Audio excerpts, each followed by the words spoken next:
have been under an avalanche of AI news. We've got new models from Anthropic, from Grok, from everyone out there. But I want to tell you, and Kieran and I want to tell you about our favorite AI model of the week, and that is GPT 4.5. Just dropped from OpenAI.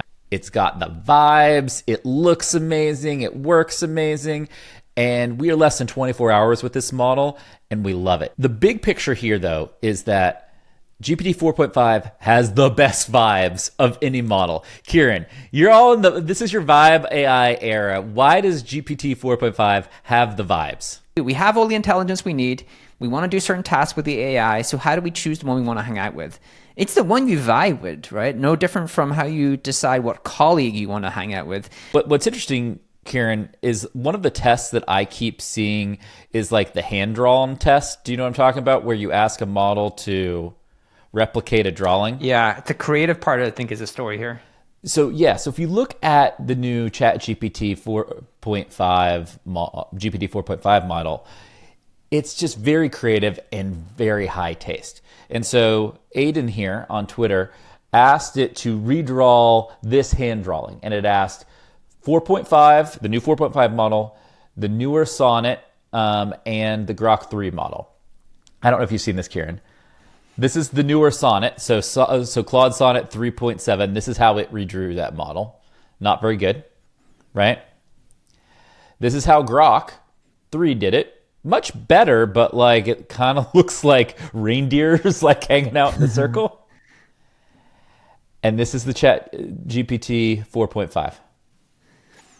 So if you remember, triangles with pointed together with stick figures on them. It's not all the way there, but man, it was much, much closer than everything else. It's much better. One of the things I want to show people right off the top for the show today is it is really good at writing. Yeah, it's really good at writing. It might be the best model at writing now. And so it's like ChatGPT, this is their Claude killer. Let's be real, right? Like this is what it is. You and I chatted offline and you're like, they realize that vibes matter in these models, and that there's a vibe is basically the user experience of these LLMs. And so Ben said he's been testing out 4.5 for the past few weeks, and it's really good at writing. I thought this was interesting. This is literally the Midjourney moment for writing. So where Midjourney came along and made image creation really good, this is the same for writing. And it says his prompt was, write me a 4-sentence terrifying story with an insanely surprising ending, something that no one has ever heard before, no one would ever predict, something Stephen King might write, but make it simple, approachable, make it a little vulgar too. Here's the story.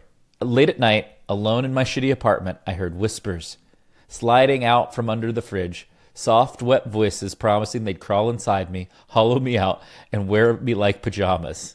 Terrified, I yanked open my freezer door, expecting rats or roaches, but saw only ancient freezer-burned pizza rolls, crusted with ice and regret. Suddenly, the rolls moved, splitting open to reveal tiny mouths lined with needle-like teeth, whispering in hungry unison. We've waited for you, asshole. Before I could scream, they erupted from the freezer in a greasy swarm, burrowing into my flesh, forcing me to realize, oh fuck, my midnight cravings had finally gotten their revenge. That's really good. Yeah, it's really good. I think this is That's really creative. Look, we all love ChatGPT. You've probably used it before, and if you haven't, stick around because you're going to want to listen to this. You know, I've used AI a ton. I use ChatGPT for research, for writing. I use Claude to put guides together for whether I'm taking a trip or I'm working on a project at work. It's awesome. Well, I've got something that will make ChatGPT an even better experience for you. We've got this killer ChatGPT bundle that will take your prompting to the next level. It has over 100 prompts and a step-by-step guide to integrate it across your workflow. It is a total game changer. If you want it, I'll drop a link in the description below. Now let's get back to today's show. The big takeaway here for people is this is a really creative model. It really has it's the era of like vibe AIs. What are the vibes? And so I would equate it to when people ask me, why did I use Claude? And I kind of tried to articulate, it just felt more like someone I would want to hang out with. That is the vibes. And so from using GPT 4.5 this morning, And from even listening to their launch video, they talked a lot about the vibes and the creativity. And I think that is really important. So I used it for writing this morning, and it really is the first model that I think is equivalent, if not better. And I can't say it's better because I haven't used it enough to Sonnet 3.5, but it's definitely on par from what I have tried so far. I think it's on par or better. I think what it is and what makes it so remarkable for folks who don't know the full background, this is a very smart model, but it's not a reasoning model. Right. And it's different.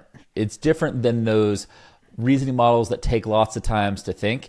It's actually really good at thinking quickly and getting things right in one shot. I don't know if you saw this, Kieran, but this was wild. Did you see this? I did not see this. It's the only model that this doctor has used so far that properly identified an ultrasound. Right.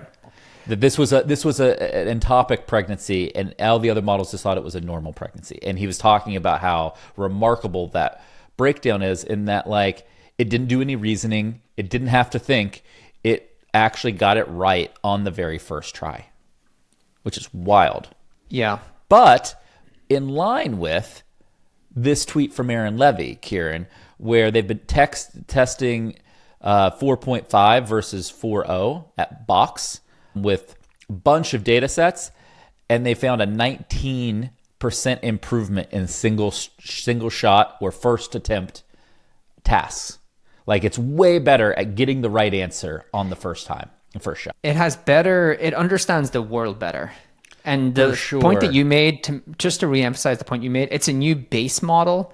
So O3 were built on top of its reasoning engine, whereas this is a new base model, which means that there are likely going to be new reasoning models built on top of this as the base. And so why are they doing that? I think they are moving from a world where AI is your like bland assistant, and you kind of go to it when you need a task, to your conversational best friend, and they will build future reasoning and thinking models on top of this, and it will start to feel like your kind of friend. Now, I do wonder, one of the things I do wonder about is, if you are listening to this, like the immediate takeaway, if you're lucky enough to be able to afford it, is, wow, I'm going to go try it for creative tasks. One of the comparables here is something I have heard about Claude Sonnet 3.5 is it's better at logic and coding because it's their first thinking and reasoning model, and far worse for creative tasks. And so I do wonder, the more you then start to layer on better code and better logic on top of these models, like, can you have one or the other? Yes. And that's probably why, like, GPT 5, one of the other takeaways here is, OpenAI have just made this so confusing, right? It's a big drop-down box, and you have no idea what real model to use. And for the average user, they just want to be able to say something, and the AI to like figure out, does it need reasoning? Does it not need reasoning? Does it need creativity? Does it not need creativity? That's why I think this is a step towards GPT 5, which will be a text box. And the text box will take your input, and it will decide in the background, is this a creative task? Is this a reasoning task? Is this a deep research task? Is this just give you back the answer as quick as possible task? And I think this is a further step towards that. I couldn't agree more. And I think what's interesting here is that, a reminder to everybody, this is a very expensive model to run. I think the API calls are like $75. I forget. Like, it's insanely expensive. It's only available to the $200 a month pro subscriber class. Sam Altman, CEO of OpenAI, said they ran out of GPUs. They're going to add GPUs. It's very GPU intensive, and this is going to roll out to Plus users, I think, in the next week or so. But all those GPUs, Kieran, it is like, quality of taste is really good. This tweet really got me, which was basically, give me one truly deep novel out of distribution and mind-blowing simple insight about humans that only very few or none of us are aware of. Humans never genuinely pursue happiness. They only pursue relief from uncertainty. Happiness emerges momentarily as a byproduct whenever uncertainty briefly disappears. And there's a whole lot of things there, but like that's wild. Has more creative output. I want to show you a quick. Actually, I think this was one of my best summaries for how I felt about the quick. I don't know if it resonates with you. Just the time I spent with it. So this is a pretty good tweet from Elvis. Shout out! I've taken some of his courses at Dar.ai, and nice. I kind of think he matched pretty well what I thought about 4.5 in that it's a top model for writing. So it is. If you take nothing away from this, it's wow. You actually have a model again if you're able to afford at its current cost. But there's a great model now that is a really great creative writing assistant and writing thought partner. And I've always used Claude. I can see me really starting to compete that usage with GPT 5. It's great at creative tasks. So creative thinking. This probably is the model for marketers, right? Like 100%. Really creative. That's what the show's about. Is we're showing you. This is the model for marketers. It's a great creative thought partner. It is a fun personality. This is the vibes. I think this is the introduction of the vibe LLM era, where these models realize if you are going to have a slew of different models available, how will humans choose? Because for you and I talked about this earlier in a different meeting. The average user doesn't need more and more models. Why don't you actually make that point? Because you made a great point that I think is really important here, which is the average user needs vibes and all of the things around the model to make it useful. First of all, I love that I picked a profession that its AI anachronistic thing is vibe AI. Like marketers are all about the vibe AI, and it makes me really, really happy. I kind of want to make Vibe some marketing. like vibe AI swag. Like, don't you want like a vibe AI like hoodie or something? Darren, I'm going to call my newsletter. I'm relaunching my newsletter. I've just thought of the name, Vibe AI. Vibe AI. You should go look right now. Vibe.ai is available. Yeah, I'm looking actually. And the point I was making is like, these models are really good. Like 4.5 is amazing. Like if they didn't make it any improvements on it for the next 6 to 12 months, I'd probably be very happy. The thing I actually need now is I need it more integrated with my other work tools. I need longer context windows. I need it to be faster and cheaper.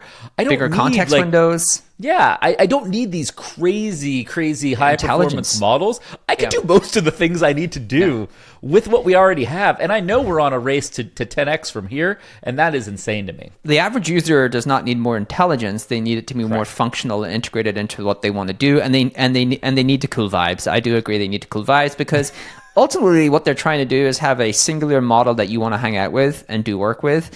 And for that, the vibes do matter. GPT 4.5 and Claude Sonnet 3.7 are now the two most important models for marketers on the planet. That's what you need to know. And if you are using AI for writing, for creative output, for creative brainstorming, for deep research leading into those outputs, 4.5 is probably going to become your favorite model for that over time. I've been with it for less than 24 hours now, and I have been doing some things in it, and I find that to be very true for me, and that it is probably the peak model for marketers, this week. We'll see what happens next week or whatever's going to come out, but that's the takeaway. It's expensive. It is the Hermes handbag of AI models. It looks great. It works great. Super hard to get. It's super expensive, but you're gonna be really happy if you can. But it's worth the vibes. It's got all the vibes. It's got all the vibes. It's got all the cool vibes. All right. That was GPT 4.5. We'll be back real soon with another episode. Marketing Gets the Grain. This data is wrong every freaking time. Have you heard of HubSpot? HubSpot is a CRM platform where everything is fully integrated. Whoa, I can see the client's whole history, calls, support tickets, emails, and here's a task from 3 days ago I totally missed. HubSpot. Grow better.